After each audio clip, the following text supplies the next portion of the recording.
Live on YouTube, everybody. Welcome to the 8:30 live podcast from YouTube. And all right, there we go. I'll get my headphones on right here. Get back. Tonight's podcast, everybody, is whiskey terms, whiskey slang. We are going to be coming up and going over. This is for the beginners, and this is for thank you, Walker, for switching. I'm gonna real quick start monitoring. I can monitor both. So we're headed over to YouTube. I'm going to do the audio check just to make sure that everything's working. Let's see. Here we go. Boom. That's live. It says we're live. I don't know why it's a blank screen, but it says we're live. All right. I'm just looking here. There you go, Walker. I see you on YouTube. Let me make sure. That's live. It says we're live. Yep, there we go. Got to Lloyd. Got you Lloyd and clear. All right, loud and clear. That's what that is. And I'm going to say welcome, everybody, like I do every time. All right, what's going on? Why did my what ghosted my? All right, here we go. Welcome. What just happened again? Welcome, everyone. All right, there we go. Hit it.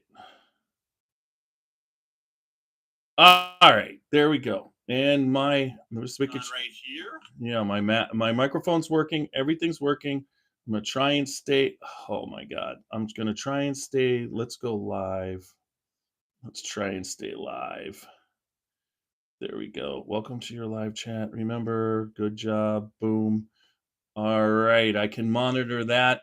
Thanks for monitoring that. Also, Walker, Jamie, you got me on Facebook. If anybody's coming in, is that Matt? Cheers, welcome. I'm tonight. I am just so you know. Let's do a little start. We're talking about bourbon. I gotta stay completely sharp on this one because it's just kind of like I gotta pronounce everything. You know, I don't want this one to be a bad podcast and screwing up and everything like that. But real quick, we're going to be doing all the slang. We're going to be talking about words, definitions, and we're going to have an open discussion of what everybody thinks. Because when we get into the different types of whiskey drinkers, I want your opinion, everybody's opinion on that too. So that's one thing that would be really kind of cool as we go along, we pick up that. Now, we're almost ready to get this started. I want to do a little bit up front for our sponsors. This first off, let's just start off with Alan Bishop. He sponsors us personally. He has Once Piece at a Time Distilling Institute on YouTube. You want to check that out if you are interested in distilling. He answers so many questions. I mean, honestly, if you watch all the YouTube videos, you probably could pot distill. He answers so many of the technical questions and everything. So many other distillers, home distillers, actual distillers ask specific questions, and Alan does his best to answer them. And his best is almost always he knows what he's talking about when he takes those questions. Very intelligent master distiller is Alan Bishop, but he also has his ever growing "If You Have Ghosts, You Have Everything." It's a spirits podcast on Apple, iHeart, Spotify, but it's so worth listening to because it mixes the spirits industry of distilling with all the haunted. And then any kind of incident. It can be the occult, it can be aliens, it can be conspiracies. He's got it all. It's all in there. It can be different types of monsters, Bigfoot. He deals with there's Bigfoot, there's a lot, Loch Ness. He's got it all covered. And then also, it's just such a fun podcast. And also, if you listen to, I believe, season 2, Roxy and I are on it, and we talk about our experience with haunting. So it's a cool podcast. Check it out. But then you also have Jason Giles. Jason Giles is the he is now the owner, and he also is the master blender of Rosewood Bourbons and Ryes. You can check out Rosewood Bourbons and Ryes on uh, Bourbon Outfitters. Go to bourbonoutfitters.com. You could pick up you could pick up the Kentuckian batch right now. More is coming soon. I just talked to Jason earlier today, and it's a fantastic bourbon. And he said what's coming out next is even better than what he did the first time. So he's also doing contract distilling at Bardstown Bourbon Company. And then once the whiskey ages, between what he purchases, he sources, distills, he ships it 900 miles down to Houston, Texas, and lets it age at least one season in the heat. So this is a very cool dynamic that he has set up, and the whiskey is fantastic. So if you go to Bourbon Outfitters, I highly suggest purchasing it there. Then also, everybody knows that we are sponsored by the Spirit of French Lick. The Spirits of French Lick Distillery in French Lick, Indiana. You got to go down there, check it out. Fantastic. Alan Bishop was the master distiller there. His Matty Gladden, his Lee W. Sinclair, his William Dalton. Then also you've got some of the other specific and what we're going to be tasting real soon coming up and getting is the Lillian Sinclair. There's a Lee W. Sinclair, which is her husband, but that Lee W. Sinclair is their staple. It's bottled in bond, fantastic double pot stilled whiskey, and you just got to check it out. Get that. Get down there, get some. It's throughout Indiana and Kentucky also. So if you see a bottle, pick it up. All right. So we got that out of the way. Now we're going to go. Hey, Randy Ford, good to see you. We got a lot of people here tonight, but we are going to get this going. And the way that this works is there'll be a 30-second pause for me to start the podcast, and it runs what we just talked about, but it's an actual ad format. Then you're going to hear our theme song. And once the theme song goes, we will get going with this podcast. Everybody, I stress on YouTube and Facebook, chime in. Here we go.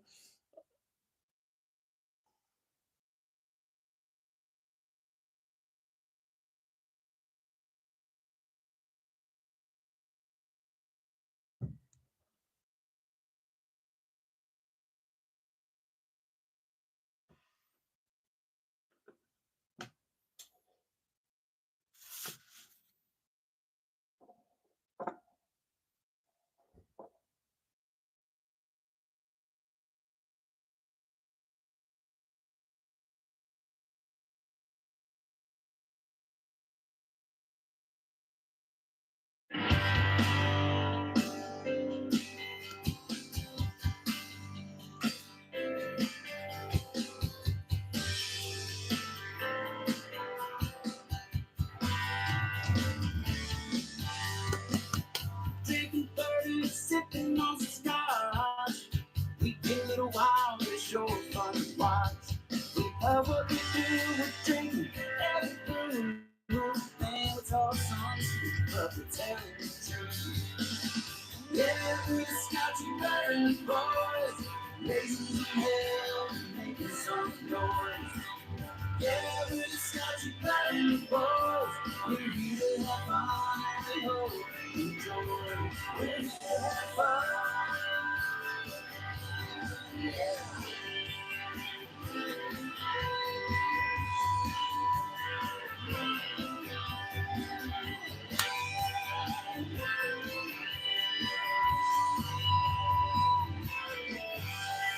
Woo! All right, we are the Scotchy Bourbon Boys, and that was Kenny Fuller. Kenny Fuller has done our theme song, and I hope to be able to, as we go along. I've contacted him, and I am hoping that we need more Kenny Fuller. So this is the Scotchy Bourbon Boys podcast. We've been podcasting consistently Tuesday and Thursday nights, 8:30 Eastern Standard Time, live on Facebook and YouTube. And then you could catch all the podcasts on your favorite podcast format, Apple, iHeart, Spotify there, or make sure you check us out on all the social media, Facebook, Instagram, YouTube, and X. We are pushing all the formats right now. The popularity is getting bigger. We're working on if you have a Roku TV, you can find the Scotchy Bourbon Boys, and we have a couple episodes up. So check those out. We also on the live YouTubes, it's been going good, everybody. Good to see everybody on YouTube. Tonight we have Walker on. And Walker is, I believe he is CC 6484 CC. So what? Anyways, it's probably Sai because his last name is Cyrus. So, but Walker, I really appreciate you. It would be cool if you could interpret the comments that are in other languages and let us know what they're saying. And then also, I do like you protecting us, Sai. There you go. Yeah, protecting us on there when people make dumb comments. I mean, don't get too far in it, but I'm used to that with the amount of people that have been watching, and we got a really good start to the crowd. And then also everybody out there on Facebook, nice to hear you. We're the Scotchy Bourbon Boys, www.scotchybourbonboys.com for all things Scotchy Bourbon Boys, including these awesome Glencairns. You can pick those up. Contact me direct on Facebook. If you do, you can just message me and I'll send you out a Glencairn. I've got people, I have no problem. I would just like to let everybody know. Also, you could get some t-shirts, whatever you want. If you're following the Scotchy Bourbon Boys, contact me or buy it through the website. We will ship. We ship in the continental United States, just so you know. And then, yes. And then I'm just watching what's happening on YouTube and everything. But tonight's podcast is pretty exciting. We are going to, I want everybody to participate. Jeff, Matt is headed down. Neethasol is headed to Kentucky. We're going to be headed Kentucky on Friday. He's doing a Four Roses pick tomorrow. We are going to be podcasting live on Friday, or I don't know if it'll be live, but we're going to be podcasting from New Riff. When we get to a place, we will do a Facebook Live, Facebook Live on the road. But sometimes the distillers don't. We're going to be there with Jay and Brian, and it just depends on what they want to do. We let that up. Otherwise, we'll be recording the podcast. No matter what, we're doing a podcast. Hopefully, we're doing a live, and then we're going to record the experience of going to New Riff. We are picking up our barrel on Saturday down at I'm meeting everybody down there, and everybody who's got stuff coming. We are going to be doing that on Saturday. So, and that's the William Dalton, the other barrel, which is Lillian Sinclair, that's going to be ready, and that should be sometime next week. So hopefully I can get to Wisconsin after, then get up there and do the tasting and see. Wisconsin, Chicago will be on the thing. So it just depends on if I get both, I'm headed to Wisconsin the following weekend. So a lot just planned. Now, just everybody know that tonight is a night of a podcast that we are talking about. We're going to be talking about sayings, and we're going to be talking about definitions of things that people, what happens, all the different, we're going to be talking about different names for what part of the world you're from for the same thing. We're going to be, so if you right now, if you're a beginning whiskey drinker, this is a fantastic. So Dubai, Omar from Dubai, that's cool. It's going to be fantastic for you, but it's going to be fun for you if you're somewhat of a bourbon entrepreneur. This is a fun one. All day long. I really, really wanted to, what would you say? Oh, thanks, Randy, for the stars. Very, very, very much appreciated. then and anybody who wants to, that's great. Anything that is donated to this, I just put it right back in. It's all goes to hotels that you stay when you're doing different things, different bottles, that you got to purchase. Pretty much, it's a it's a it's not a money making endeavor yet, but it's on its way. But it helps, every little bit helps pay for everything that we got to do. So, anyways, I appreciate everybody watching tonight. We got Facebook. We got, wow, we are setting a record on YouTube. That's the most 60 people at once. But let's just talk. Let's talk about the first word. All right. So, when you're at a distillery and somebody says mash bill, so once again, these are going to be definitions. The definition of the mash bill is the percentage of the grains that you put in and you cook to then once you cook it, and you basically that's going to lead to the fermenting.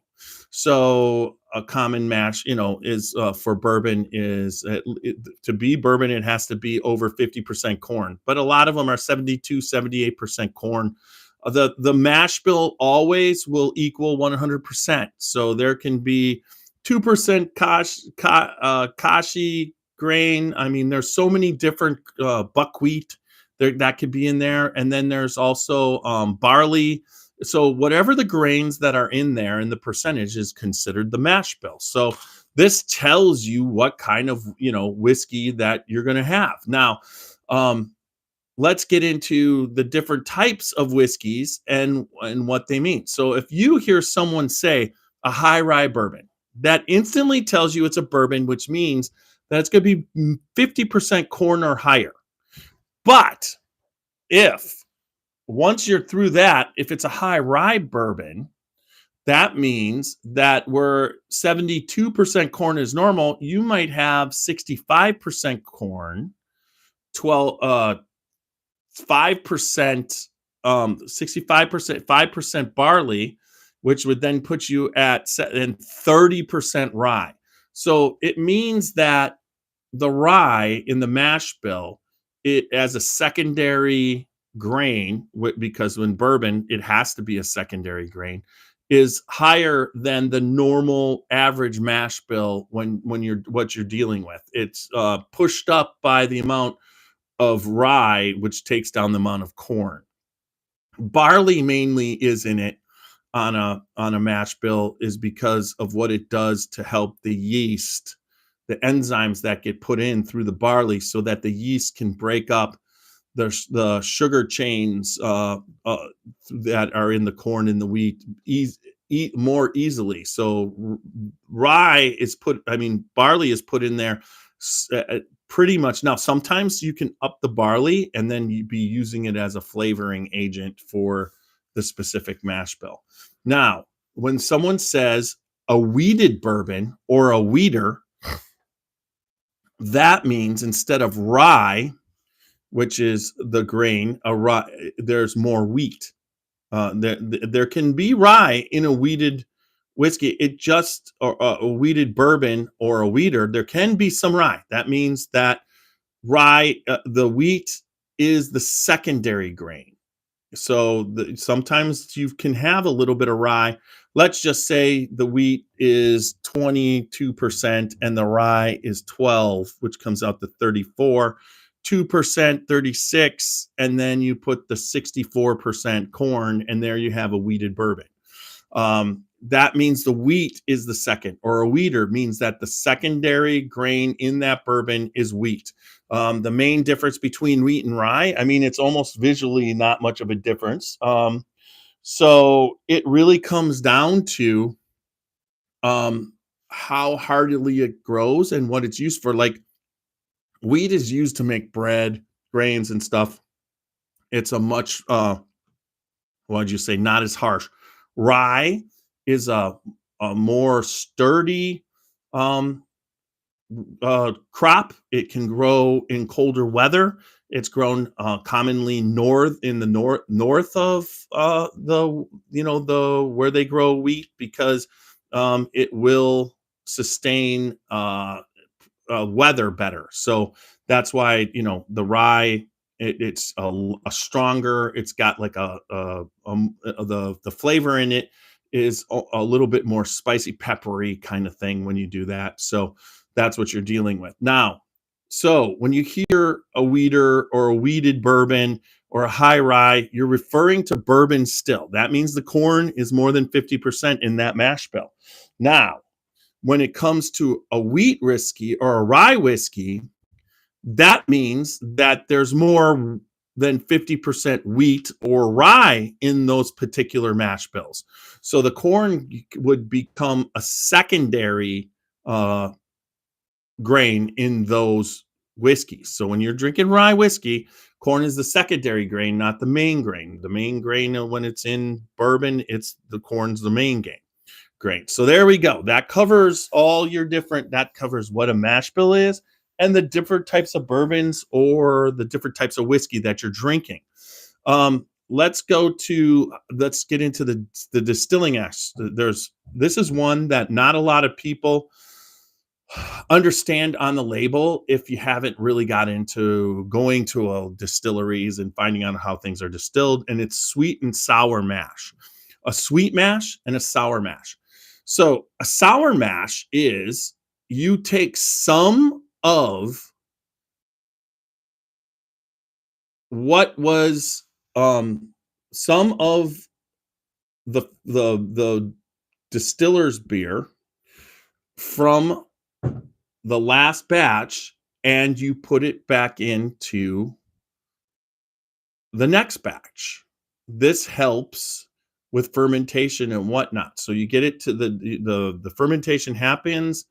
You basically take some of that distillers, once it's all fermented and it's ready to go into the still, you take that, what's going into the still, and you put it back into the next fermentation. So what happens with that's a sour mash. Now sweet mash means that you start from scratch every time. This happens a lot in pot stilling. Sour mash, technically, I mean, the batch never ends in a column still, so that you're not actually taking stuff and put it. This is mostly a pot still thing, but when it comes to a sweet mash, that means when you're done with that, everything's done, and you start your fermentation over from scratch without anything from the prior batch that you made. So that's the difference between sweet and sour mash. All right. So I'm just checking so far. Just everybody's listening. So that's good. We're doing good both Facebook and yeah. So now let's get into the proofs and the strengths. Okay.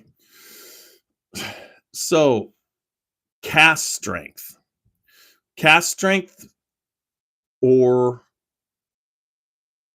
barrel proof means that the whiskey was not proofed down. So as you dump out the barrels, what's in the barrel in a cask or a barrel, casks and barrels are the same. The cask is what is usually called in Europe, and barrels are what they usually call it in the United States. But both of them are cask strength and barrel proof. You could say cask proof and barrel strength. That's interchangeable, but it means the same thing. That means that they didn't add any water. They filter it out. They make their batch from 10 different barrels, and whatever the proof is what comes out. Now, there is something called foolproof. Now, if you take that, foolproof means that you might have adjusted it. You could have taken it down, but it's still a higher proofed whiskey. So foolproof, but it's funny because that has no specific definition of what it should be. I mean, cask and barrel strengths are like between, a lot of them are, some of them are they could be as high as 140, which is a hazmat. Anything over 140, they call it a hazmat. That's because that proof is so high, and it's hard, especially with bourbon, to get a hazmat bourbon. You just got to know that while that hazmat bourbon has to go into the barrel, no higher than 125 proof. So it has to gain 15 proof points while it's aging to become a hazmat. And it's not an easy thing to do. It's just not. It's not like you see a lot of 140 proof barrels. You can get it, but it's not just something that's out there or readily available. And so that's what a hazmat is.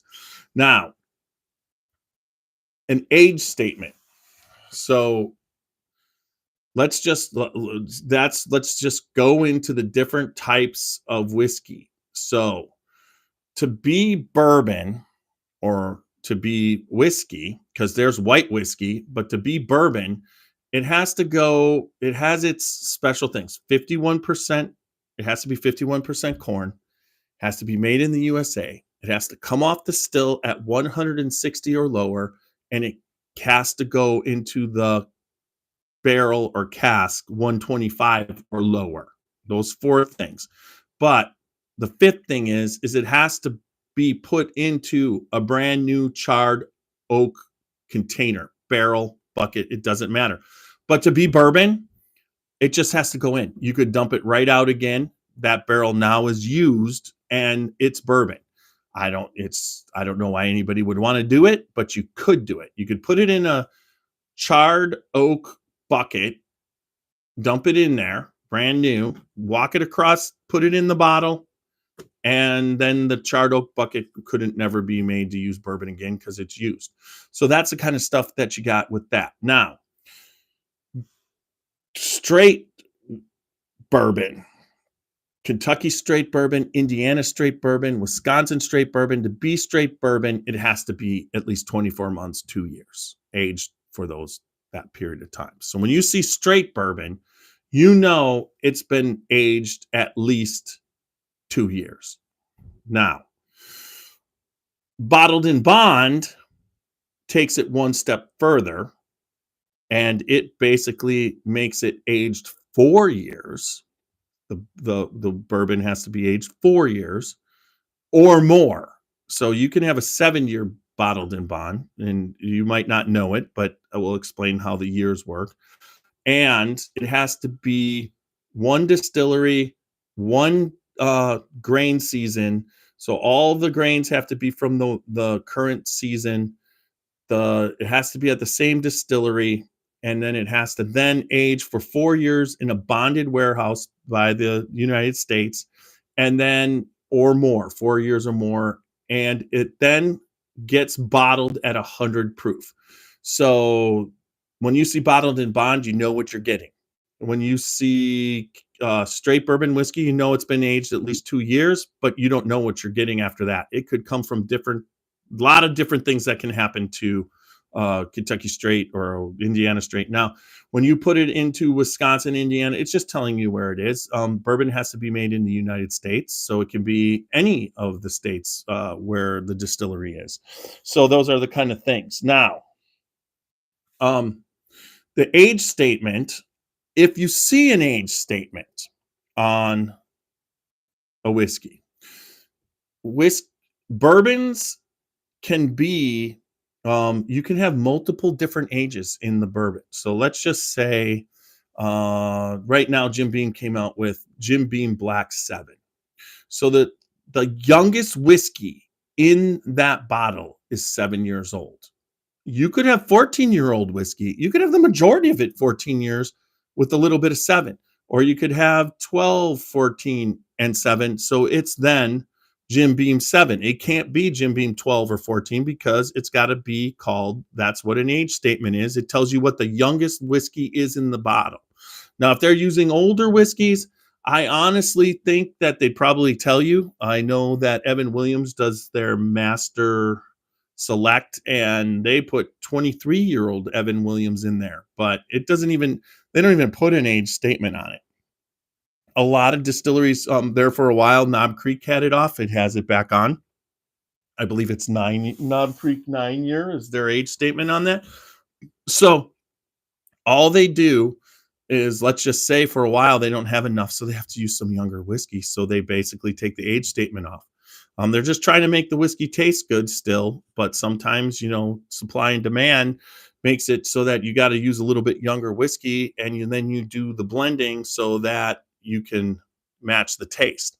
So that's what an age statement is. And we did bottled and bomb and straight. Now let's just cover, everybody covers angel share. The angel share is twofold, and initially what it's described as is what, when you fill a bottle, when you fill a barrel or a cask at 53 gallons, what you're going to have is like 5 to 10 gallons absorbed into the wood automatically. Then once that wood becomes saturated, then the whiskey starts going more and more in and out. So there's a decent amount of whiskey, especially if you're going to bottle during the summertime. That's when the whiskey's in the wood.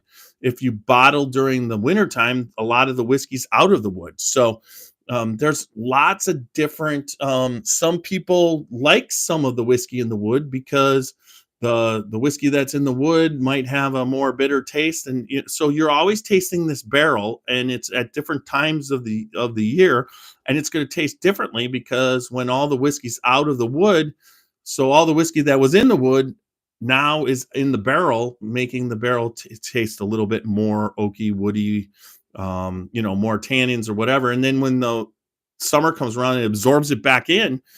A lot of that whiskey's been absorbed out and back in the wood. So there's a lot of different things, but the angel share is you put 53 gallons in, and what you get out, you could get 35, you could get 25, depending on how long it's there, or you could get 15, you could get 40. It just depends. Barrels absorb, and then it also absorbs through the wood. The moisture just absorbs through the wood and out into the atmosphere, and that's what angel share is called, of what evaporates out of the barrel. So that is the angel share of what you put in, what you get out. What you don't get out is the angel share. But it's also, they got to test the barrels. So I contend a lot of times that the angel share is, if it's high, it's more people testing the barrels. It's not all, it's all not the angels. It's the people dressed up as angels. All right. So I'm just doing, let's see, Walker. Shout out to Ross Cornelison and Bernie Lubberts, who are huge bottled and bond associates. Yep. Let's see. Wrong, Ricky, wrong. We have our opinions, but it's about the whiskey here. Which one? Wrong podcast. Okay. Anyways, I didn't see that one. All right. Yeah, it is about the whiskey here, right? Believe it or not, there are also bacteria and fungi that grow outside buildings due to angel share. Yeah, the as it's going out, yes.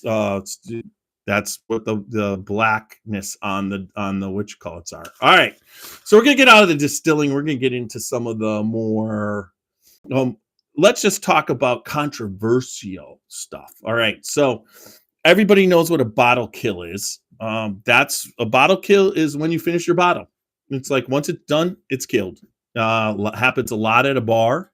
Sometimes you'll hear people do specific kind of things for good bottles, and it's called a bottle kill. So if someone said I really killed that bottle, that just means they didn't kill it or whatever. They finished it off.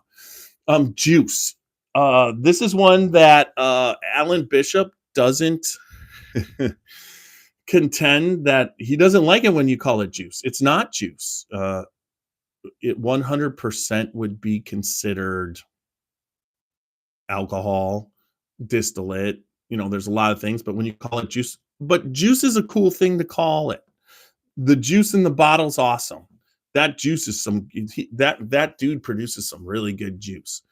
But at the same time, it's just a cliche or whatever. But when you're calling it juice, it's obvious. It's referring to the whiskey that's in the bottle, in the glass, or what you're drinking. So right there. So if for people, there's also dusties. Dusties are basically old bottle. It's self-explanatory. It's bottles that have been around for a while that haven't been opened and sit on the shelf. It's called a dusty. That's what it is. So if you hear somebody saying, "Do you want to drink some dusties?" One, you got to make sure they know what they're doing, because you just don't want to drink any old dusty, because something from 1973 could have a plastic cap and totally trash the whiskey. A lot of times the dusties need to be decantered. A decanter is a glass, um, beautiful crystal glass container that you can dump one bottle of whiskey in. I love decanters. So, especially for this, when you get a dusty, you decant it. And then, if everything's good, you can put it right back into the bottle. You decant it, look at it, see the color, whatever, or you can leave it in your decanter. But I like to then put it right back in the bottle. That's Dusty's. Now, okay, so then we got a barrel pick. What's a barrel pick? A barrel pick's easy. Uh, when you want to, in your group, love whiskey, you can go down to a distillery and go into their warehouse, and they have certain barrels that are available for purchase. You pick one, you leave, and 4 or 5 months later it'll be bottled for you, and you get to keep the barrels. In a lot of different cases you can keep the barrel, but then you get however many bottles that were in that barrel. A lot of them are barrel strength. Some of them are also will be proof to the proof that they serve the whiskey, what they sell the whiskey at. There's a lot of different things, but the barrel pick is the process of going down there and picking out which barrel you want to have bottled for you. So that's a barrel pick. Then there's a hoogshead. A hogshead, hoogshead, I think that's what it is a 54-gallon barrel that was reconstructed from bourbon barrels. And what they do is they take those barrels and they add a couple more staves to make it a bigger barrel. So I did not know that, but I do know that now. Let's see. So we're still going. Brown water. It's not one of my favorite what would you say? My favorite referrals, because brown water refers to whiskey. That's some good brown water. That's some good juice. But brown water also can be used as another slang. And so sometime it's that's what it is. Thank you for the hogshead, Walker. It's spelled Hoogshead, but I could. That's why I didn't know for sure, but it's good to know. So, like I said, brown water just refers to whiskey. That's an easy one. Now, how it's served, neat. If you hear anybody ever say, "I want my whiskey or my bourbon or my scotch neat," the cool part about that is, thinking about that, you want to say that it's just right out of the glass. There's no water. There's no splash of water. There's no ice. You're just drinking it the way it was in the bottle. That's what is referred to as neat. Now, we got these really cool glasses right here. These are tasting glasses. They're called Glencairns. It's called a Glencairn. It's from the glass company. It's a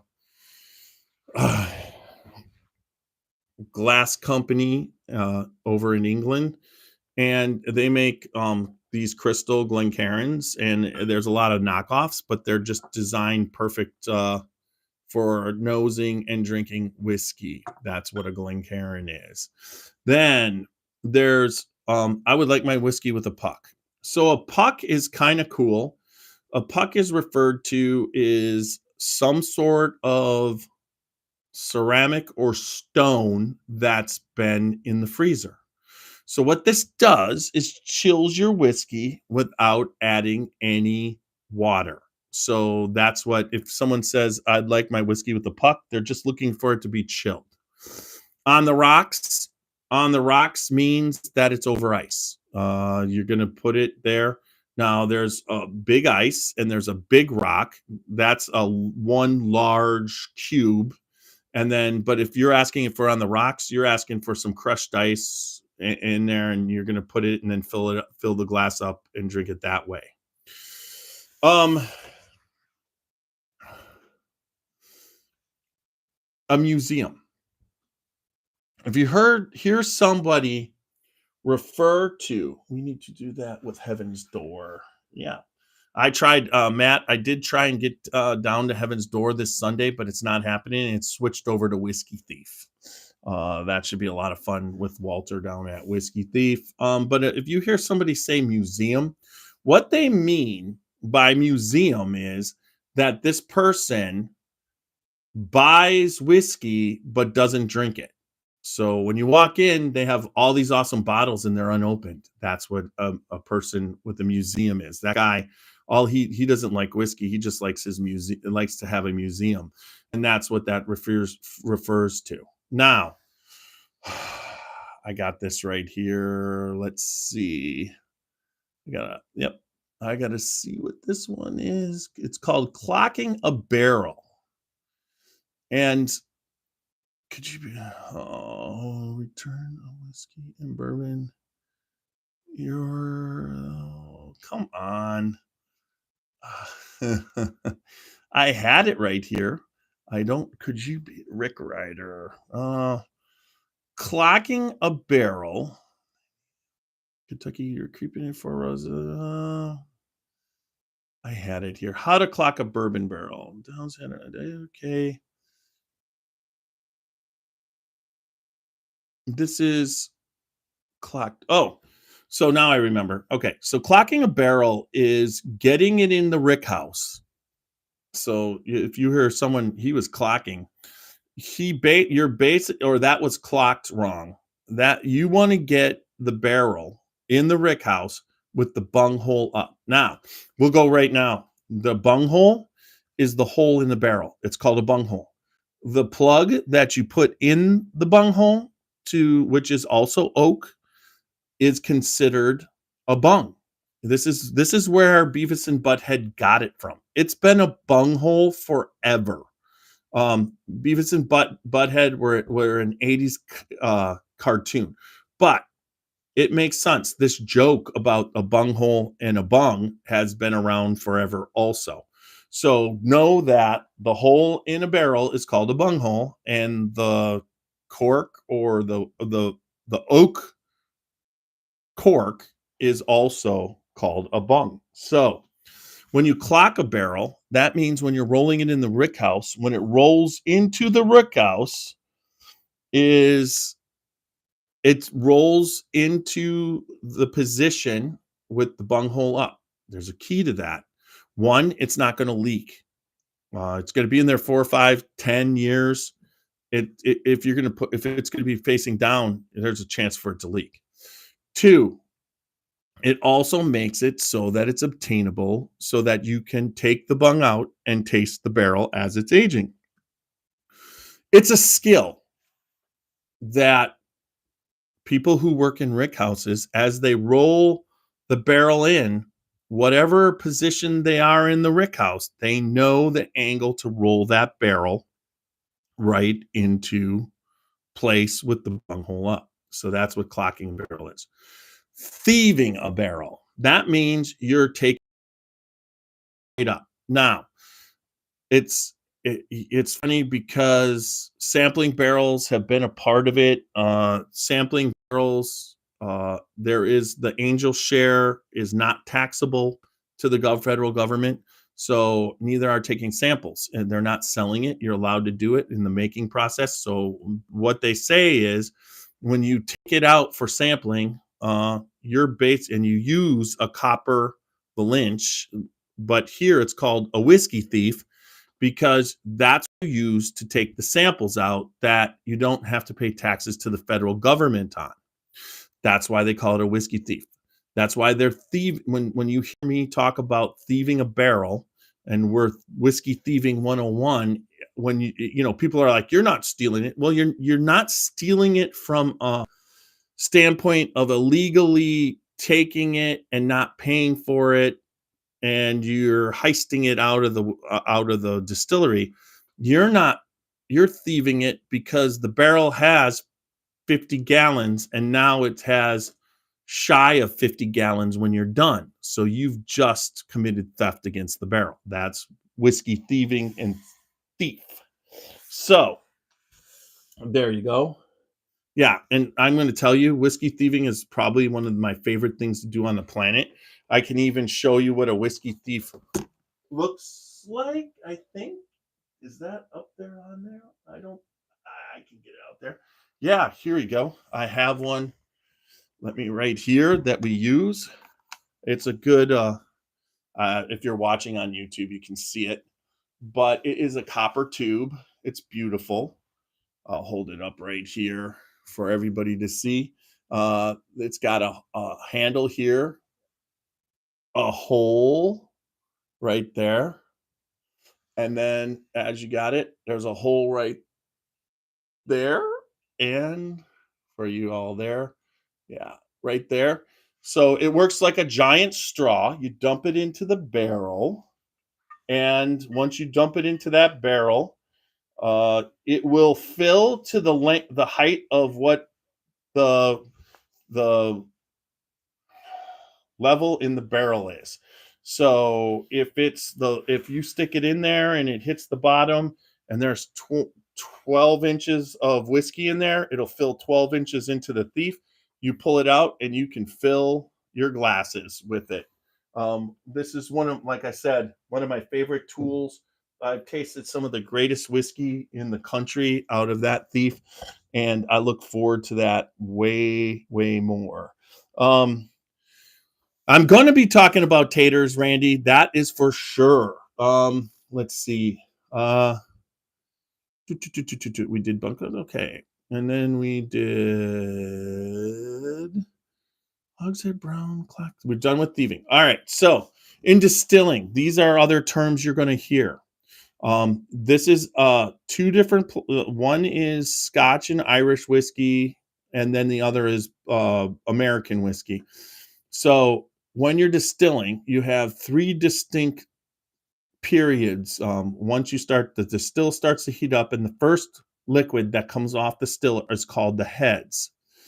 As that goes, you're testing it. It has a lot of the chemicals that can make you sick that come off of distilling alcohol, nail polish, acetal acid. There's a bunch of poisonous liquids that come off that you gotta dump out from the start. Once the that'll come out on a lower that'll come out at a lower level alcohol content. As the alcohol content goes up and you're distilling and you get close to 150, 140, whatever, then you're at the level of the hearts. The hearts are the heart of the run. That's the same for, we'll talk about what it is in Europe after, but the hearts is the whiskey that you really is going to taste good. It removes a lot of those chemicals that are in there that aren't good for you. And this is the main part of the run. Once that run starts to go, at the end of the run, it's called the tails. Now the tails aren't poisonous, but as the liquid runs out of the pot still and it's getting lower, it's getting hotter. It'll distill hotter because there's just in some cases, if you don't watch it, you can scorch it. But the tails are bitter. So a lot of people take the tails and then in the next run, when they're distilling, they dump them in there so that you get what is in the tails that's not bitter out in the next run. So you've got the heads, the hearts, and the tails. Now, in Europe, the heads are called the foreshots. The hearts are called the heart of the run, and the tails are called the feints. So that's just another. So if you hear foreshots and feints, you know that's heads and tails. The heart of the run or the hearts, same thing in both places. So we got that. Now, if you hear someone says they're cutting the heads, that means they're starting they're starting the run. And as soon as it's going into the hearts, that's where they cut off the heads that they're going to dump out. A lot of the heads are used, like I said, a lot of the heads are used in a lot of different alcohol making. Those actually are chemicals that are used in society for different things. But when we're doing this, that will just be dumped off. All right, so we got through that one. So now we are on to Let's see, what is that? Okay. So some of the stuff we went through the hazmat. What a hazmat is. A unicorn. If you hear someone says that's a unicorn, that is a rare bottle that everybody searches for that they're trying to get. So if you've got a unicorn, that's something that everybody else is searching and you were able to get it. That's what a unicorn is. There's a sherry bomb. A sherry bomb usually means it's been finished in like a wine cask, and the wine is coming through more than, in my opinion, the wine comes through more than the whiskey. So they'll call it a sherry bomb. Then there's a peat monster. I mean, come on. I understand that a peat monster can, a peat monster, it's self-explanatory. There's a whole heck of a lot of peat in this, making it taste very, very smoky. So peat monsters are usually an affectionate name for the, it's an affectionate name for a whiskey, because people that love peat, that's their peat monsters, right? So then you also will have a couple of abbreviations like bin. I mean, bin is buy it now. So if someone says, you're sitting there and they write bin and you're asking about a whiskey, you know what to do, right? Now, there's what they call a bunker. Now, a bunker is where you keep your whiskey that you don't display. So a lot of people have what they call bunkers, another place where you keep whiskeys that you drink or you don't want other people to see or know you have. That's what they call a bunker. Then you've got, they call it a butt barrel. A butt barrel is a used barrel that's used in finishing. So they'll just say, I'm getting some butt barrels, meaning that it could be a cognac barrel, whatever. They're butt barrels. We already know what a cask is. It's a barrel. So if anybody is on social media, there's what they call a crotch shot. Now, it's quite self-explanatory, but the crotch shot on groups is you just got a really good bottle, or a lot of times people fake it. Like they have the bottle, but they go and sit and you basically go and sit in your car as if you bought the bottle, and a lot of people just do it. You put it down in your lap and you take a picture of it. But in a lot of cases, you've got the bottle. You're supposed to show your watch. And if you're holding your bottle, you flip your watch onto your underside of your wrist so you can see what time it is, and it's a cool watch. And then you're supposed to hold it in front of have the steering wheel of the car you're driving. So it's a three-way. Awesome car, awesome bourbon, awesome watch, awesome whatever. So that's what that is. So if you ever hear somebody talking about that, that's what they're talking about, right? Isn't a sherry butt? It's the size of a barrel. I was it's but they yes, there are sherry butt barrels, but there's other barrels. It transferred to other barrels for finishing. That's what it really came down to. That's why they call it. It's not just the size of it. Yes, sherry barrels are a lot of times bigger, but if you just call it a butt barrel, that means you're talking about finishing. If you call it a sherry butt, that means it's a lot bigger. I think that's like a 60-gallon barrel because they do it like that. So yeah, okay. And you do the crotch shot, as Randy says, you have the receipt there to prove that you just bought it. I mean, I've seen them. I've seen this. It's like every single time I see one of them, there's some sort of controversy attached to it, right? Now, a honey barrel is a barrel that everybody knows about. Like you taste it at a distillery and it's really good, and everybody gets into it. The Spirit of French, like there's a honey barrel down there. CT knows about it, and I mean it's probably been drilled 100 times. It's crazy, but that's what a honey barrel is. It's one of the better. It doesn't have anything to do with honey. It just means it's a really good barrel. Now, We were talking about this on the last podcast, and it was considered an infinity bottle. What's an infinity bottle, right? Well, think about it. Um, Infinity means it goes on forever. But so a lot of the people, and the reason why this goes on, they'll take their decanter and it's empty. And at the end of each bottle, everyone has its last shot. You pour it into the bottle. Now you fill it with all the different, and you could taste it along the way of all the different whiskeys that you put in. Then when it's full, you just drink off of it like it's whatever, but then you keep adding as you finish other bottles. So the bottle goes on for an infinite amount of time. It's always being added to, and it's always being subtracted from it. So that was 53 to 56. All right. So there we go as far as infinity barrel. Now, we've got some more terms here, and I'm pretty sure we're getting there.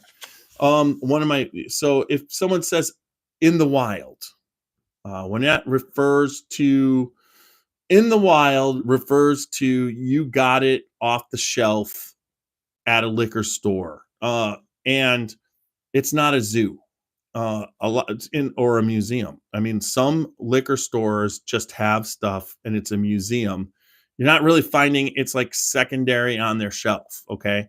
So to find it in the wild, it means you found it and you paid MSRP or close to it. So that's finding it out there. Most of the time, if it's in the zoo or it's a museum, it's because they priced it so high, it doesn't sell. So a lot of times you see these really good bottles and you're all upset that, oh my God, it just costs too much. That's just ridiculous. The reason why it costs too much and it's ridiculous, it's not selling. That's why you got to see it. So if someone has it marked at $1,200, if you go back the next year and it's still $1,200, opposed to the distillery. All right. So the next one is NCF, and that's non-chill filtered. If it's an NCF, that means normally when they filter out the whiskey, they filter it and make it and they chill it so that they can get some of the fatty acids that make whiskey cold when it's cold outside. They can filter that out. A lot of people like that. So when it's non-chill filtered, it means they just ran it through a screen to get the stuff out. They didn't eliminate. So like a Booker is non-chill filtered, and when that gets cold, it's going to turn cloudy. It'll not be cloudy when it's warm, but if you have it in like 10-degree temperatures, you'll notice that the bottle will get cloudy. So that's all what non-chill filter is. Let's see. Poor man's Pappy. My favorite one it's when you take Pappy Van Winkle is distilled by Buffalo Trace. And one of the things that poor man's Pappy is that Weller Special Reserve and Weller 107 and Weller 12 year is a wheat bourbon with the same mash bill as Pappy. Pappy just selects the better barrels to age forward and a certain amount of them, and the Pappy Van Winkle family picks these barrels as they go and produces their old Rip Van Winkle at 10 year. They do a Van Winkle at 12 year. They do Pappy Van Winkle Family Reserve 15, 20, and 23 years. So those are the different lines. Now, if some people, they'll take Weller and they'll put it in their own barrels, and then they'll bottle it as poor man's Pappy. So they'll age it a little bit further than what it is. And so, it's what I don't know what it is. And then a rick house, most people know what a rick house is, but a rick house is a warehouse with a rick system installed. The rick system is set up so that if there's an earthquake, a mild earthquake, and there's movement throughout, you basically have a plumb line hanging from the ceiling. You can tell if the actual structure. So the structure of a rick house is the outside is separate from the racking system inside. So the outside can be destroyed and the racking system stays intact. It's designed so that the impact with the building or anything with the building doesn't affect the actual rick house. Now, you can monitor it because it's a long-term project. They have that plumb line coming down, hanging there to make sure it doesn't get out of balance. And there's adjustments you can make. So if it starts to sway a little bit to the right, they can make the rick racking system go to a little bit more to the left and stay in balance the whole time. That's what a rick house is. Um, is the ABV where chill filter doesn't matter, but I think I might be wrong. Well, chill filter, um, is where it is. I think 46 is the ABV where chill factor. Yep. This is a higher proof. You'll those fatty those yeah, because you don't have those when you start to drop the proof down. You could be right there.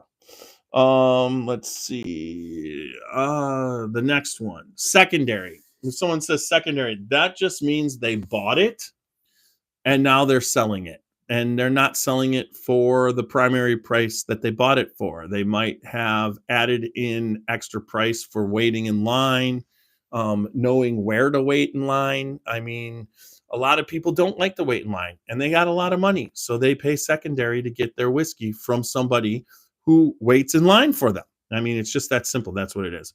A shelf turd, it's self explanatory, but a shelf turd doesn't always have to be bad.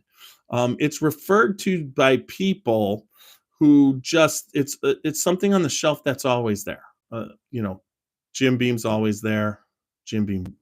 They're not. They're. It's not. Wild Turkey 101. They're all long, and some people like to consider them shelf turds because they're above what that's above them, because any bourbon they can get, that it can't be good. That's why it sits on the shelf. But in the case of those other bourbons I just mentioned, the bourbon doesn't sit on the shelf. They replenish it so it's always there. All right.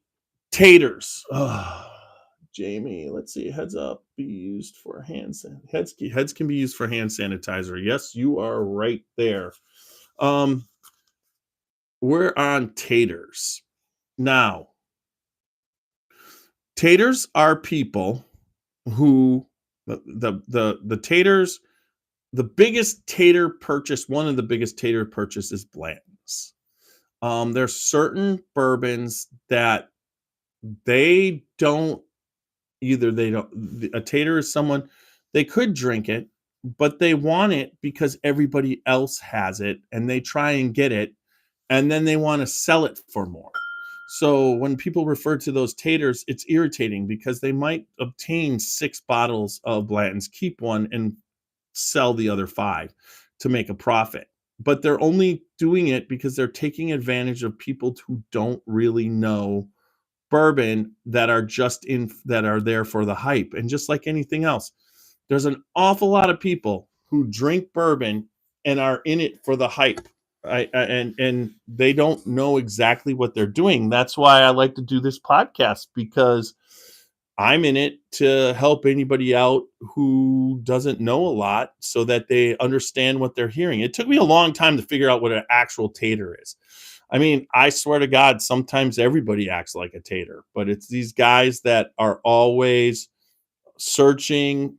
They want to find the stuff and take advantage of the marketplace, what's hot, and then make a profit off of it while they get some for themselves. So this one is going to be tough because it was the coolest one and I couldn't find it again. I don't know why I couldn't find it again, but there's some terms on here.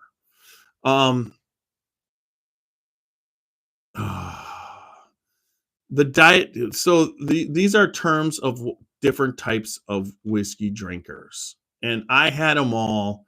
Okay, so the whiskey snob.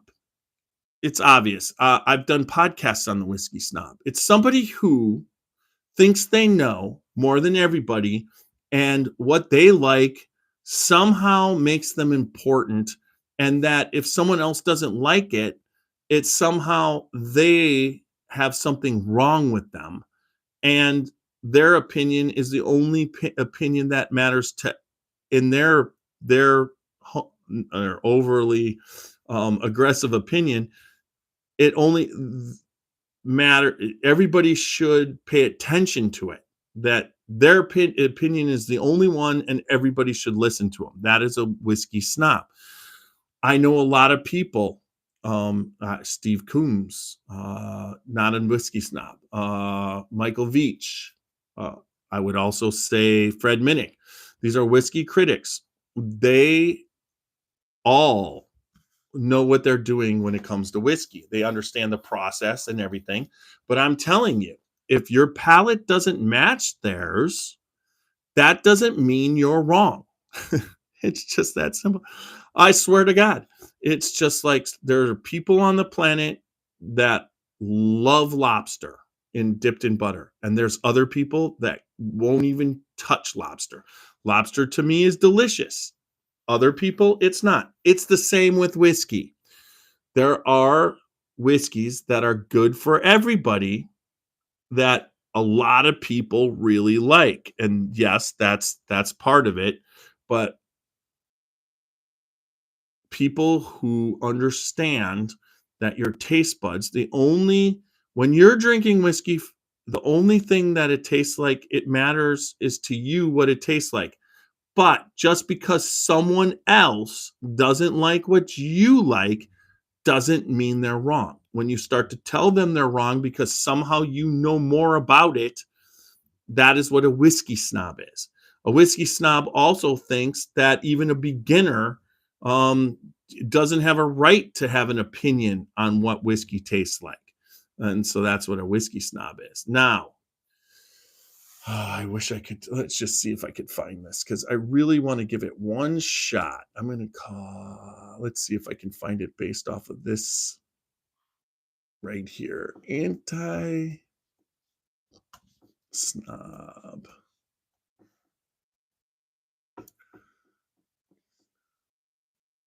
That wasn't right. Okay. Anti whiskey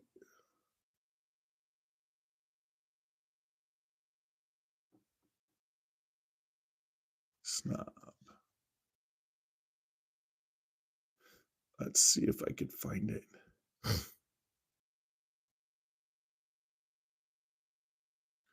Yeah, I think I just did. That's good.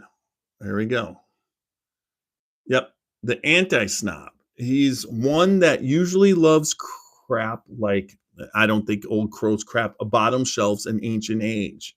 They're insistently repeating that age doesn't matter. The anti snob loves ice and also loudly proclaims that people are entitled to their own opinions. They are easily infuriated by people whose opinions are that ice, Old Crow, and ancient age are awful. They call people snobs for having negative opinions while completely unaware of the irony of their own demand that people never imply demands. When they meet a garden variety snob, both drinkers are pulled together and cancel each other out in an explosive flash of light, having been transformed into pure energy. So it's basically the whiskey snob, the anti-whiskey snob is on the other end. They have an opinion. They think that bottom shelfers are the way to go, and putting it now, everybody should have their own opinion. I'm not a whiskey snob, and I do think that if you want to drink H&H or Old Crow and that's what you have financially to do, it's decent whiskey. So I think that's what it is. They're just saying that they loudly proclaim things about snobs and whatever. So that's what that is. The status drinker, which is The loyalist claims they love whiskey. No, that's the loyal. The status drinker has an enormous whiskey dungeon, sometimes next to their whatever. Nobody is really sure how much cost or whether the owner is capable of drinking it all in one lifetime. They love to tell long-winded stories about certain bottles and brag about obscenely priced ones, but will never drink or sell them. So that's what a status drinker is. He's not in it for the money. He won't, but he won't drink it, and he's not going to sell it. So the people who are going to make some money off of his collection are his kids, because they will sell it. Brad Bonds he goes around and helps people make money off of this type of stuff all the time. And there's a lot out there, believe it or not, folks. So Brad Bonds of Revival, bottle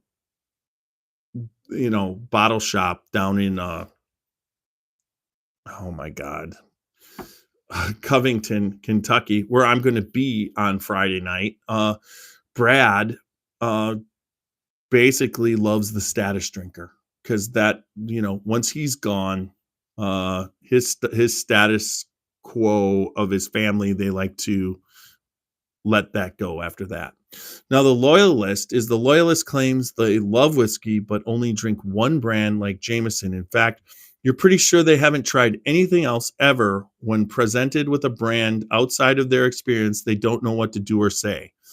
So a loyalist is someone who's loyal to they love whiskey, but they drink one and they consistently drink it. And if they get something else, it's just basically, my dad would be a loyalist with Jack Daniels. He liked just basic Jack Daniels. I've since this happened and whatever, I've had him taste other ones, and he just likes, that's a loyalist right there. Now, this one, the Mel Gibson, often buys rare whiskeys while it's widely available and immediately tries to sell it on the bourbon exchange for a 300% markup.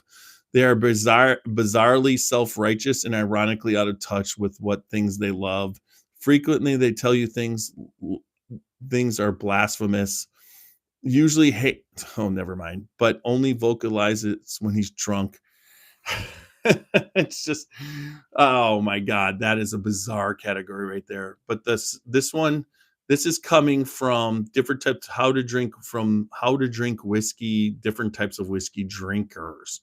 Now, the cigar guy and gal, I thought that was this, always disagrees with your comments about the flavor or aroma of a particular whiskey because they can't really smell. They also make wild accusations like something Ashiton Valinch smells peaty, the Ardbeg is terrible, or whiskey is great with this cigar. Will make your house smell like a formaldehyde cat urine. Yeah, okay, so yeah, that's the cigar guy and girl.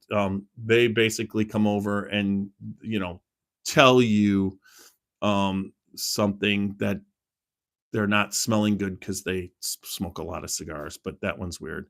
The Diet Coke guy and gal hangs out at dive bars and only owns shot glasses. So he might still be in whatever, but they want chasers, and sometimes the chasers Diet Coke and it's good. I like that one. The Googler basically Googles everything, loves Jim Murray and top 10 lists. So he's basically always checking everything.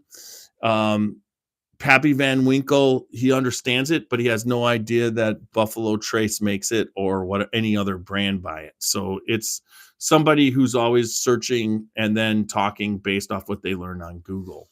It's kind of ironic that I searched this on Google to come up with this list, and it's a top 10 list.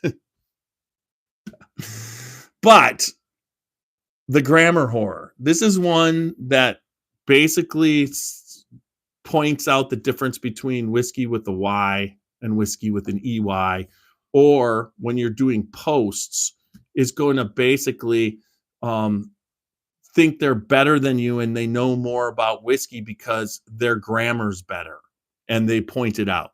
It's my favorite, the grammar whore. I learned this, and I will be referring to you all out there in my comments on YouTube and whatnot, that The grammar whore is pretty funny.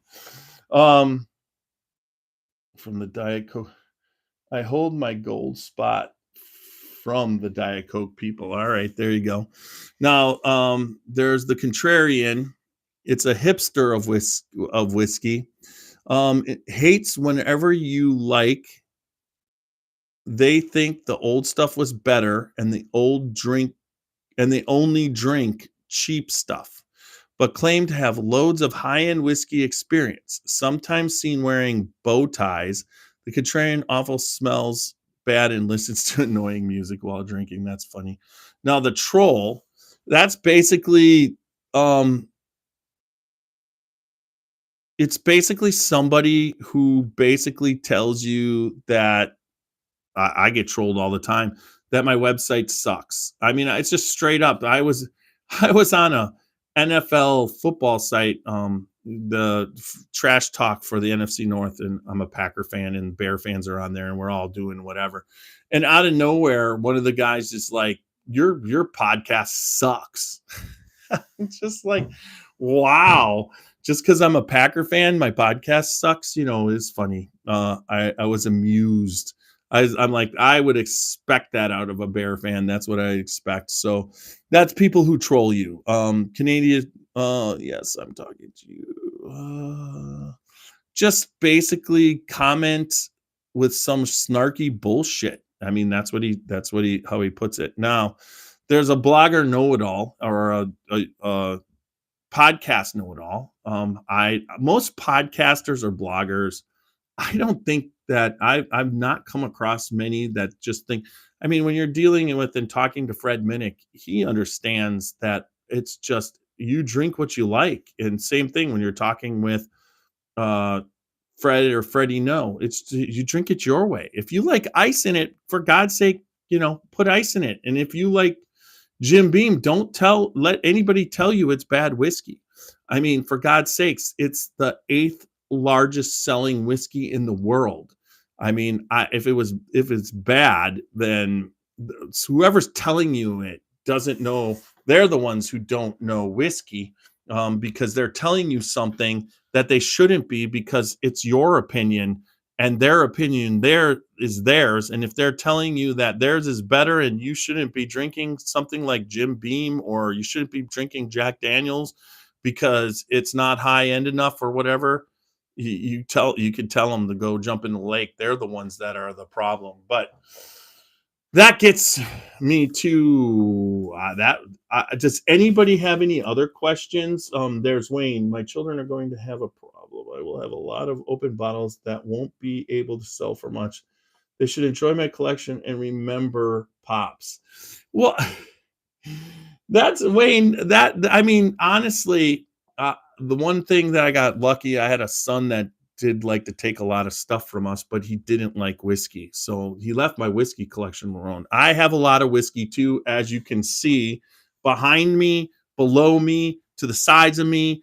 And because I'm a whiskey podcaster, 90%'s open. So that it's not going to be for sale or whatever. I do have a bunker that I put a little bit up, if because I can't keep drinking. But for the most part, my favorite is when somebody wants me to try their $225 bottle. I have to try it. I got to open it. I'd love to put it up because it's rare, whatever. But Amberons, and hearing all of the hate. Amberon, I got a bottle of Amberana after hearing all the haters. What did you think about the Amberana, Mr. Mom? Um, uh, let's see. Be unhealthy if you don't. Okay. Let's see. Want to grab that method and madness, Amberana. Yeah, I mean, Amberana is very, very sweet. To me, it tastes, there's that cinnamony. It sometimes has like a syrupy flavor. RD1 makes, but CT really was turned off by Amberana because it's so sweet. So if you're not into really sweet whiskey, then Amberana is not your. But since we're talking about Amberana, it's a different type of wood finish. No, actually, I think I want to say it's not It's a different type of liqueur finish, I actually think. All right, let's just look that up real quick. Let's be a Googler.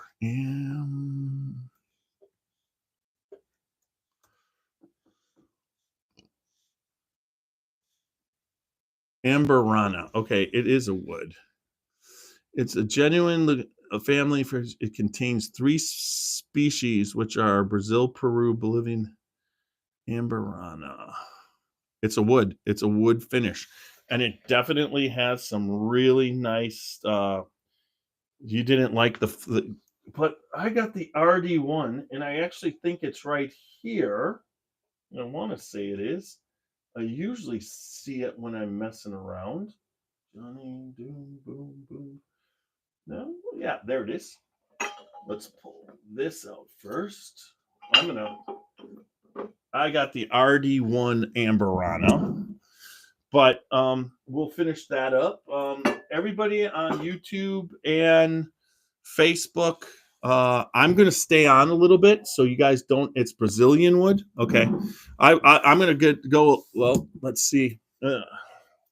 I have it. It should tell you what it is right here. Finished in Brazilian Amberana wood. So let's see. Is there anything just with the Amberana wood? Oh, look at that. From the roots and ashes.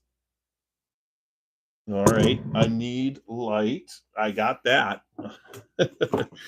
So I will grab the light. I can do that too. So, all right, here we go. From the roots and ashes of our past comes the rebirth of Lexington's first federally registered distillery. Okay. Honor while ushering a new era of soulful revival, a dynamic, curious, and alluring adventure from this Kentucky straight the South American Amberana wood finishing is the first steps in our search for more. All right, so it comes from South America, which is Brazil, and it's their Kentucky straight bourbon put in there, and I will take it, and then we'll take it out. But like I said, Facebook and YouTube, please stay on and talk a little bit. But right now, I am going to pour a little of Barry Brinegar's Amberana finished RD1. He's going to be at the Kentucky Bourbon Festival. I do like this bottle. I purchased it. It's not like a lot of other Amberanas. And so here we go. All I want to say is, so I'm going to finish up this part. Remember, everybody, www.scotchybourbonboys.com for all your Scotchy Bourbon Boy merchandise and information. Also, follow us on all the social media, Facebook, Instagram, YouTube, and X. We are tonight on Facebook and YouTube Live. Great to see us. We're on every Tuesday and Thursday nights at 8:30. Most of the time live. If not, I try and supplement one in. But if there's going to be a change in the schedule, check back because I'll make a post that I'm not able to do it.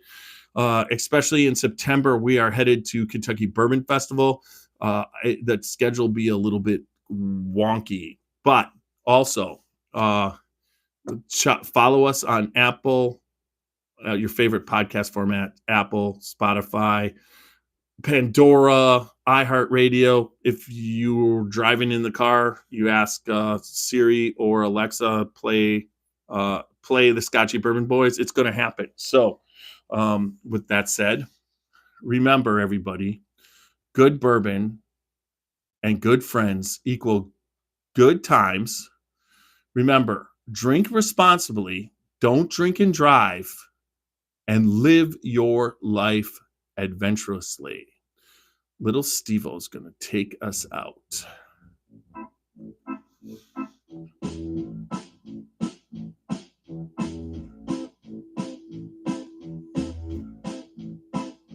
Oh, show me the way to the next whiskey bar. Oh, don't ask why. Oh, don't ask why. Show me the way to the next whiskey bar. Oh, don't ask why.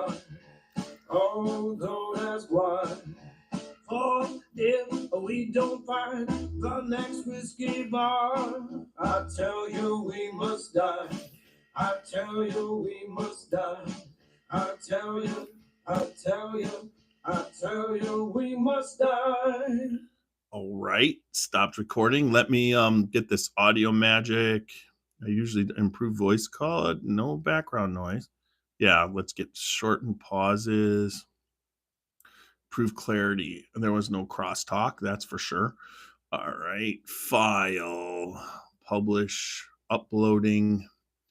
Scotchy Bourbon Boys, and call it, I'll just call it Words. I wonder what AI is going to title this tonight. I'm excited.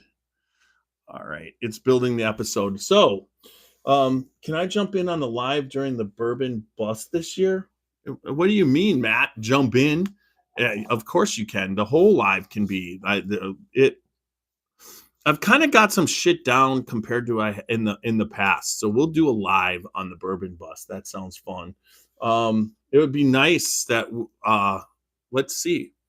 I don't have what hey Matt, what are you doing on Thursday? You could maybe come in. Yeah, and everybody on YouTube and Facebook, like and subscribe. I appreciate that. And then also, if you can go to Apple Podcasts and iHeartRadio and give me good feedback, that really helps get the listenership up. I can actually tell there's been a couple good reviews put on, and my listenership is kind of giving me a bump. So, but overall, that was really good. Randy's back to Facebook. So, what did you think of about the difference? Now, Randy, have you watched when? There's another one. 200 more. Thank you. What have you watched the other Facebooks when I had guests on? Which one do you like? The Zoom format on YouTube, or do you like the overall, the straightforward, kind of like you get to see the guests on the screen plus me off to the side? I mean, I don't know, but all I know is that on YouTube, when we're doing this 100%, when it's vertical is where it's at. Horizontal, I prefer. It goes up on everybody's TV, but going to vertical, the viewership just skyrockets because of the fact people can watch on their phone.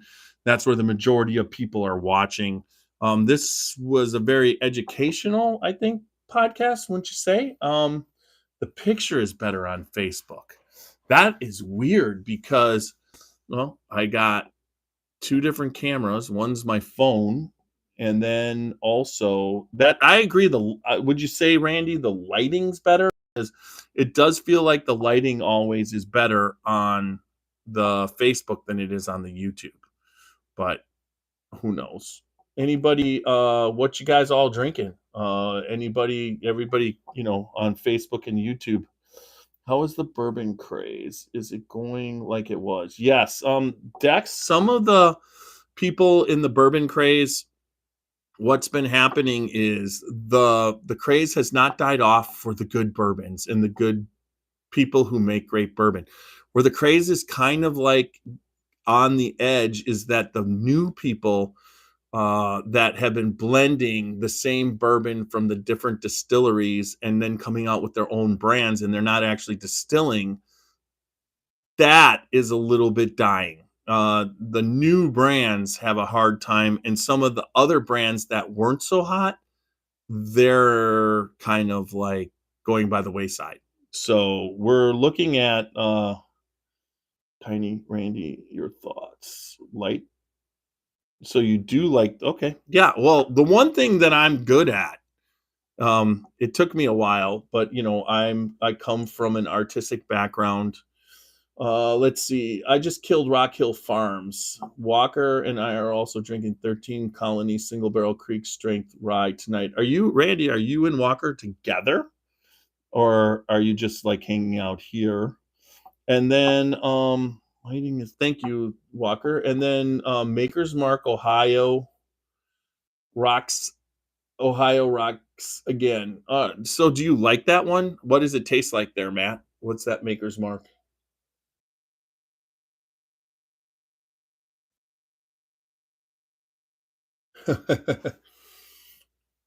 So Randy watches me. I'm on TV on a 50-inch screen. That's cool. We didn't.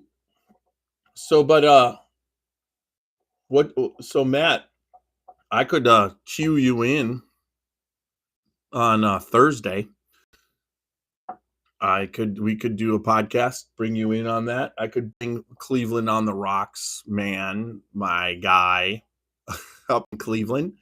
It would be great. We could do a dual podcast. We just basically could pick a couple whiskeys that we like and just kind of hang out, talk about podcasting or YouTubing, where we're at and everything, promote each other. We could do that if you want.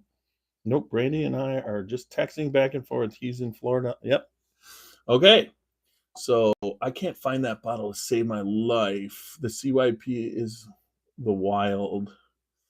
Ooh, who's just said that about CYP and sipping that? I did not see who found this. Oh, that was John Ritt. John, good to watch. Yeah, the CYP. Now, do you like that? I don't mind it.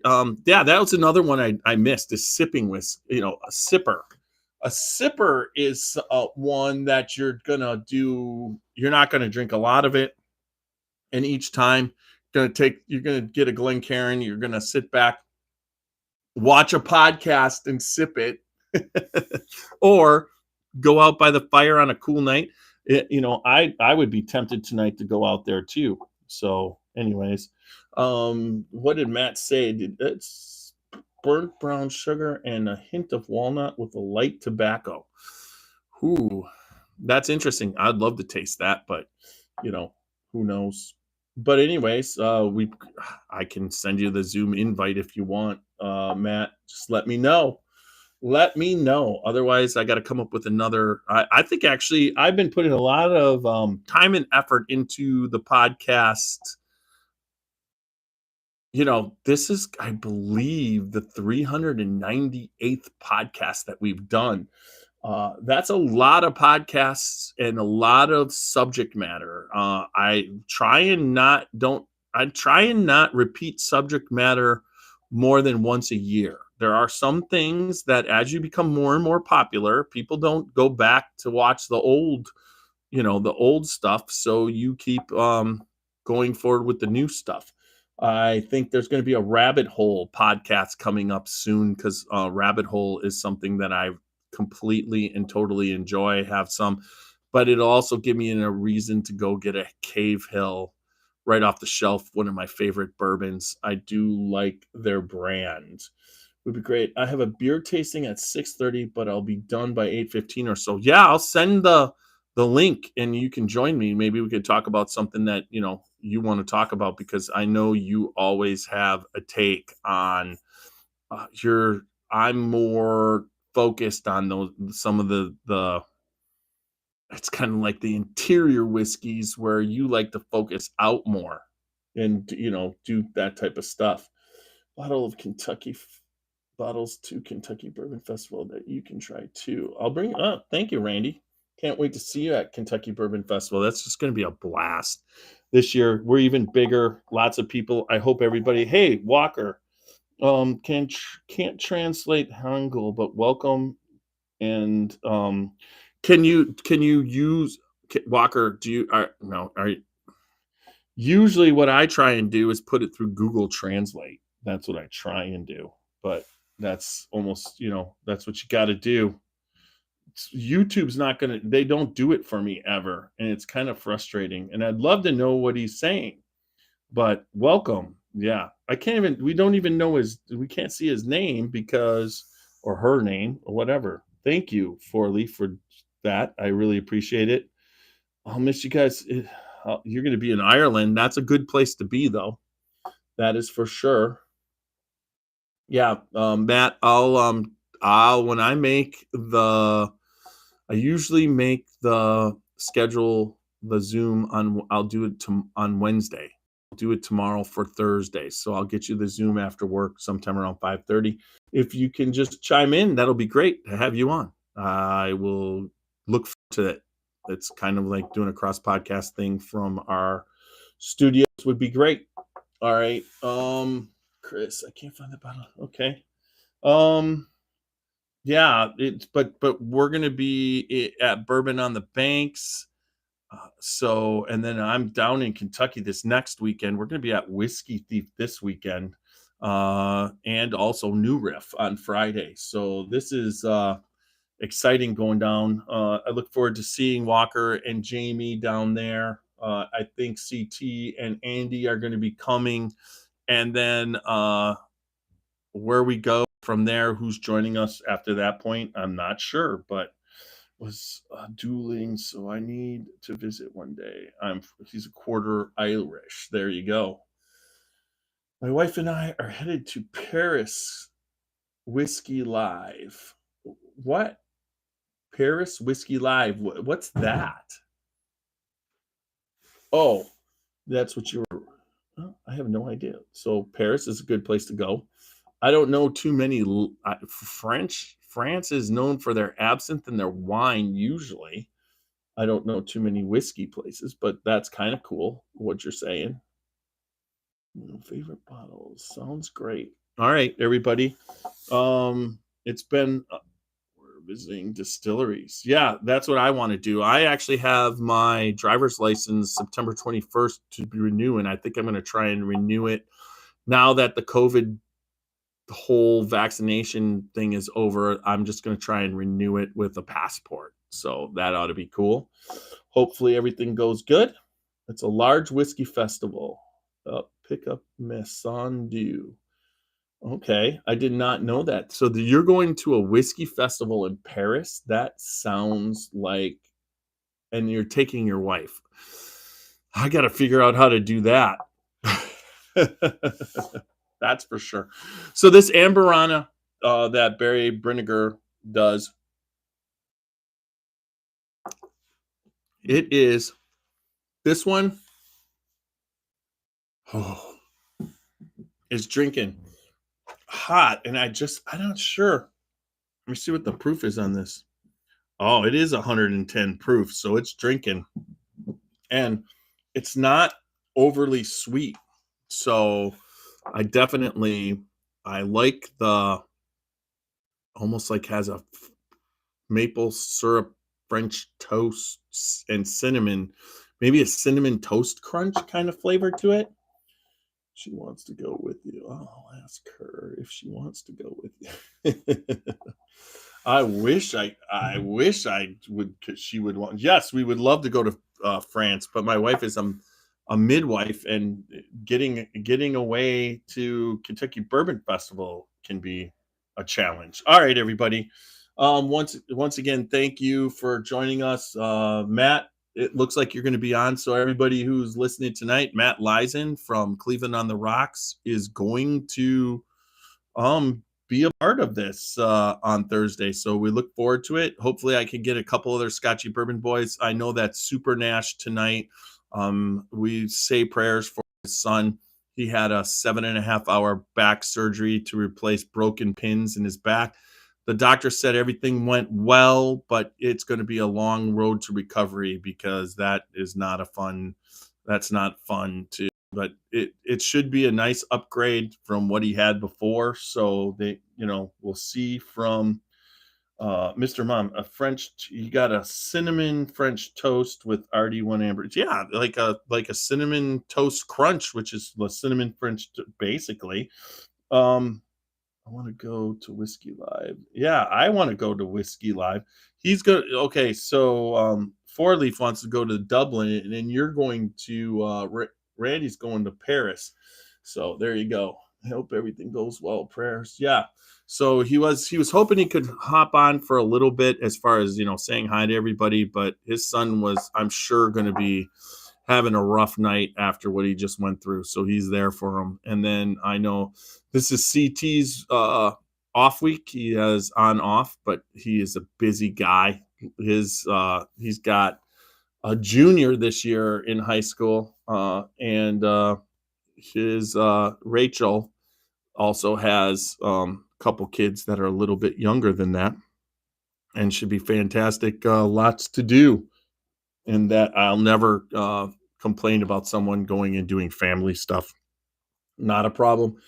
I, for my own, what would you say, for my own thing, all the kids have just gone back to school. My granddaughter moved back up to Cleveland, and me and my wife, for the first time in a long time, have free access at our weekends and our weeknights for a while. So, fingers crossed, one way or another.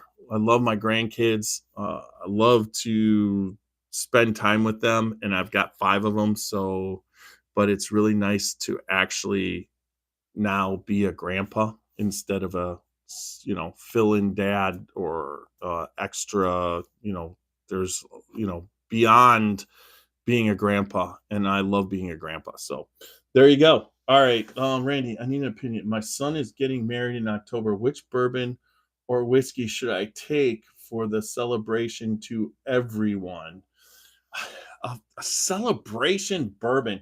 Um, Come down and visit them and stop by. Yeah, when I come, yes, I will. So there's many ways to look at this, Randy. I would say any what if you're really going to try and impress if he's a bourbon drinker, the special bottles that are for weddings and that not is if you can land a Pappy Van Winkle of any sort, those are great bottles for wedding.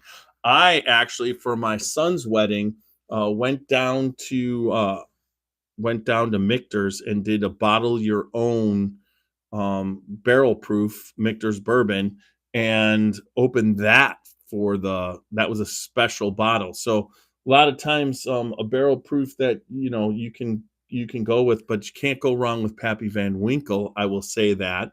Um, there's some more expensive ones. I mean, if you've heard of Old Stubborn, but I think he's sold out of both of his batches, so that's a tough one.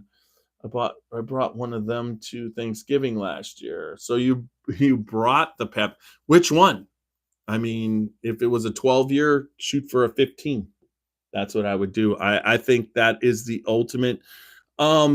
I do think if you want to I like Russell's 13. I like Booker's. If any older batch of Booker's is kind of respectful to like he's getting married. What year was he born? And go get a Booker's from that year. That's another one. I just got rid of my last uh, Baccarat. And you got rid of it, or you killed it? Did you kill it? That's engraved for the occasion. Yeah, you can also do that. Texas Ranger is cocoa and s'mores. Mr. Mom, I guess. Yeah. So, that's there's a lot of different ones that you can do, but like I said, if you get when is he getting married? In October. So you're going to be at Kentucky Bourbon Festival. Pick up that I'll tell you what to get. Pick up 2 of those chicken cock picks for the Kentucky Bourbon Festival. They are spectacular barrel strength bourbon. We went around that pick, and there was 4 barrels, and none of them were bad. It was the hardest pick I ever was on. I wanted it. I have engraved bottles from his military rank. Okay, I would say that's what I would bring to his wedding. I would bring Greg Schneider's chicken cock barrel pick for the Kentucky Bourbon Festival. Pick it up there when you're there, Randy. I'm going to get I want a couple of them. It was one of the best tasting bourbons I've ever been on a barrel pick. I've never had 4 barrels where I didn't even know what it was. So that was kind of cool. An Old Forester Presidential or a birthday bourbon, although that's not great. I recommend Woodford Master Collection Chicken Cock Private Cask or 1792 Full Proof. That's from Walker. I just got chicken cock barrel picks that are wonderful. I'm telling you, Randy, this is his distillate from his. I'm telling you, this barrel. This is his distillate, not in his barrels, but in barrels that were, but I'm telling you, those 4 barrels were above any chicken cock that I was tasting ever. I mean, we tasted those and it was fantastic whiskey. there you go. It's kind of cool. I appreciate everybody and all you guys hanging out tonight. I'm gonna yeah, grab it. I'm gonna for sure too. Larceny barrel proof is always high on your list, or a yeah, the cigar blend from Joseph Magnus. I agree with that. That's one of my more favorite ones. Actually, I wonder if that's just right here. I keep that because I love it. Let's see. Old Super. There's another single barrel.